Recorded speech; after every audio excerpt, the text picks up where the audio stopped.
Hi guys, welcome back to our channel రాజ్కర్ అమ్మాయి Madhaviraju vlogs. ఇవాల్టి మన వ్లాగ్ ఏంటంటే గోరింటాకు అంటే లేడీస్కి ఎంత ఇష్టమో కదా, ప్రత్యేకంగా చెప్పాల్సిన అవసరం అయితే లేదు.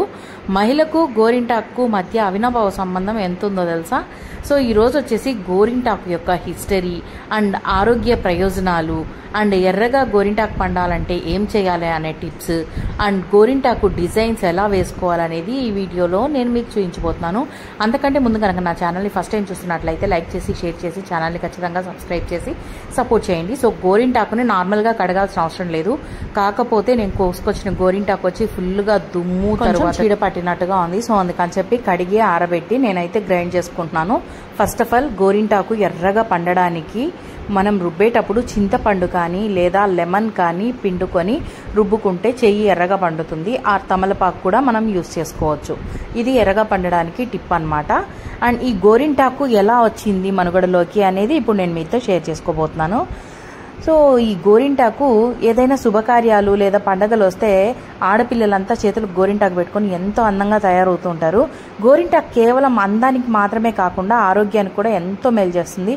ఇంతటి విశిష్టత కలిగిన గోరింటాకు చరిత్ర ఏంటో తెలుసుకుందాం ఇప్పుడు. గోరింటాకు అత్యంత ప్రాధాన్యత రావడానికి గల కారణం ఏంటంటే, పురాణాల ప్రకారం గౌరీదేవి చిన్నతనంలో తన చెలికత్తలతో కలిసి వనంలో ఆడుకుంటున్న సమయంలో రజస్వల అయ్యిందంట. అంటే ఏజటం చేసినప్పుడు ఆ రక్తపు చుక్క నేలపై పడ్డంతో అక్కడ ఒక మొక్క పుడుతుంది. ఈ వింతను చూసిన చెలికత్తెలు వెంటనే ఈ విషయాన్ని పర్వతరాజుకు చెప్పగానే రాజు సతీ సమేతంగా ఆ మొక్కను చూడడానికి వనానికి చేరుకుంటాడనమాట. అంతలోనే ఆ చెట్టు పెరిగి పెద్దయి రాజుతో ఈ విధంగా అన్నదంట, నేను సాక్షాత్తు పార్వతీదేవి రుద్రాంశంతో జన్మించాను, నా వలన లోకానికి ఏం ఉపయోగం కలుగుతుంది అని అడగగా అప్పుడు పార్వతీదేవి చిన్నతనపు చేష్టలతో ఆ చెట్టు ఆకు కోస్తుంది. ఆమె వేళ్ళు ఎర్రగా పండుతాయంట. అది చూసిన పర్వతరాజు, అయ్యో నా కూతురు వేళ్ళు కందిపోయాయి అనగా అందుకు పార్వతీదేవి, నాకు ఎలాంటి నొప్పి కలగలేదు, పైగా ఈ ఎరుపుదనంతో ఎంతో అలంకారంగా కనిపిస్తుంది అని పార్వతీదేవి చెప్పడంతో పర్వతరాజు ఇకపై స్త్రీ సౌభాగ్యానికి చిహ్నంగా గోరింటాకు మానవలోకంలో ప్రసిద్ధి చెందుతుంది అని తెలియజేస్తాడు. అదేవిధంగా పార్వతీదేవి రజస్వల అయిన సమయంలో ఈ చెట్టు ఉద్భవించడం వల్ల గోరింటాకు పెట్టుకునే వారికి గర్భాశయ దోషాలు తొలగిస్తుందంట. గోరింటాకు ఎరుపుదనం వల్ల ఎంతో అలంకారంగా కాళ్ళు చేతులకు గౌరీదేవితో సహా ఈ ఆకులను అలంకరించుకునేవారు. గోరింటాకు ఇంతటి ప్రాధాన్యత కల్పించిన సమయంలో కుంకుమ పెద్ద సందేహం వ్యక్తం చేస్తుందంట.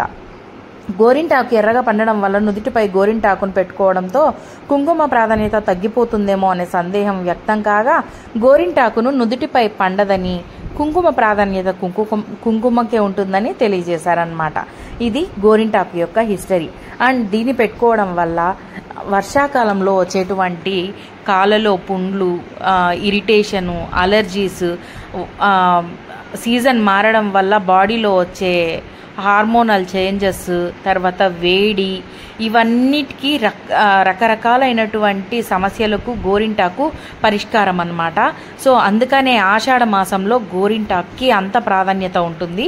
ఆషాఢ మాసం అంటే సీజన్ చేంజ్ అయ్యే టైంలో సీజనల్ ఫీవర్స్ కానీ, తర్వాత మెయిన్లీ లేడీస్కి వచ్చేసి హార్మోనల్ ఇంబ్యాలెన్సెస్ అనేవి కలుగుతూ ఉంటాయి అన్నమాట. ఆ హార్మోన్స్ని ఈక్వలైజ్ చేయడానికి ఈ గోరింటాకు ఎంతగానో ఉపయోగపడుతుందంట. దట్టు ఈ గోరింటాకు పార్వతీదేవి రుద్రాంశంతో మొలకెత్తిన చెట్టు కాబట్టి ఆడవాళ్ళకి గర్భాశయంలో ఉన్నటువంటి దోషాలను తొలగిస్తుందంట. మనం చేతిలో పెట్టుకున్నటువంటి ఈ గోరింటాకు నరాల రూపంలో మన గర్భాశయాన్ని చేరి గర్భాశయ దోషాలను కూడా నివారిస్తుంది అని చెప్పేసి పురాణాలు చెప్తూ ఉంటాయి అన్నమాట. సో ఇంకా ఈ డిజైన్స్ ఎలా వేసుకోవాలి అనేది పెన్తో మనం ఫస్ట్ డ్రా చేసుకోవాలి. సో జనరల్గా నాకైతే చాలా సింపుల్గా నేను స్టార్ట్ చేసిన వెంటనే కూడా పర్ఫెక్ట్గా వచ్చేదన్నమాట. సో అలాగే నేను చాలా సింపుల్గా ఈజీగా తొందరగా డిజైన్స్ అనేవి కోన్తో మనం ఎన్ని రకాల డిజైన్స్ అయితే వేసుకోగలుగుతామో, మరి అంత సన్నగా కాకపోయినా మినిమైజ్గా మనం వేసుకోవడానికి ఛాన్స్ ఉంటుంది. నేనైతే మా చిన్న పాపకి చకచక పెట్టేశాను అనమాట. ఎందుకంటే తను అంతసేపు ఉంచుకోదు కాబట్టి తనకి తొందరగా పెట్టేస్తే కొంచెం తొందరగా డ్రై అయ్యేంత వరకు ఉంచుకుంటుంది అనే ఉద్దేశంతో తనకి చేతులకి కాళ్ళకి రెండింటికి పెట్టాను. అండ్ మా పెద్ద పాపకు వచ్చేసిందా డిజైన్స్ అనేది పెట్టదండి, కొంచెం పెద్ద చెయ్యి, సో తను ఉంచుకోగలుగుతుంది అని కొంచెం డిజైన్స్ అయితే పెట్టానన్నమాట. లోటస్ 2 టైప్స్ ఆఫ్ లోటస్ అనేది పెట్టాను. ఒకటి పెటల్ షేప్స్తో వచ్చిండేది అండ్ ఒకటి రౌండ్ షేప్స్తో వచ్చిండేది. నేనైతే ఈ విధంగా ఫ్లవర్ షేప్డ్ అయితే పెట్టుకున్నాను అనమాట. సో ఎవ్రీ టైం డిఫరెంట్గా ట్రై చేయడం నాకు అలవాటు. అండ్ లాస్ట్ ఇయర్, అంతకు ముందు ఇయర్ కూడా నేను ఎవ్రీ ఇయర్ ఈ ఆషాఢ మాసం వచ్చిందంటే గోరింటాకు ఖచ్చితంగా 1 or 2 టైమ్స్ అయితే పెట్టుకొని తీస్తానమాట. సో ఈ ఇయర్ కాస్త లేట్ అయ్యింది కానీ పెట్టేసుకున్నాను. సో ఫైనలీ మా గోరింటాకు అయితే చాలా ఎర్రగా పండింది. అండ్ ఈ పండడం వెనక రహస్యం ఉంది కదా. జనరల్గా కొన్ని గోరింటాకులు పండవు. సో అలాంటి వాటిలో మనం చింతపండు కానీ, లేదు నిమ్మరసం కానీ, లేదు తమలపాకు ఇలాంటివి వేసుకొని, వక్క కానీ పెరుగు కానీ ఇలాంటివి వేసుకున్నట్లయితే గోరింటాకు ఎర్రగా పండుతుందన్నమాట. సో నేను ఫిల్టర్స్ ఏమీ యాడ్ చేయలేదు, నేను కడిగిన వెంటనే చూపిస్తున్నాను అనమాట. ఇంకా రెడ్గా పండింది. కాకపోతే ఫిల్టర్స్ వల్ల, మేబీ మొబైల్లో ఉన్న ఫిల్టర్స్ వల్ల అలా కనిపించకపోవచ్చు. బాగా మెరూన్ రెడ్ కలర్ పండింది అనమాట. చాలా అంటే చాలా బాగా నచ్చింది. అసలు ఇంకా అమ్మాయిలు చేతికి గోరింటాకు పెట్టుకుంటే ఆ చేతులు చూసుకొని మురిసిపోతూ ఉంటారు కదా. సో నేను కూడా అలాగే అట్లీస్ట్ ఒక 3-4 డేస్ అయినా అలా మురిసిపోతూ ఉంటానన్నమాట. కాకపోతే ఇది తొందరగా వెళ్ళిపోతుంది అనే బాధ అయితే నాకు పెట్టుకున్న రోజు నుంచి స్టార్ట్ అయిపోతుంది. అట్లీస్ట్ 1 వీక్ కన్నా అదే రెడ్డిష్ కలర్ మెయింటైన్ అయితే బాగుంటుంది అనేది నా ఒపీనియన్ అనమాట. సో మీలో ఎంతమందికి గోరింటాకు ఇష్టమో కమెంట్ చేయండి. అండ్ నేను చెప్పిన ఇన్ఫర్మేషన్ కనుక మీకు ఇన్ఫర్మేటివ్గా ఉంటే please like, share and subscribe my channel.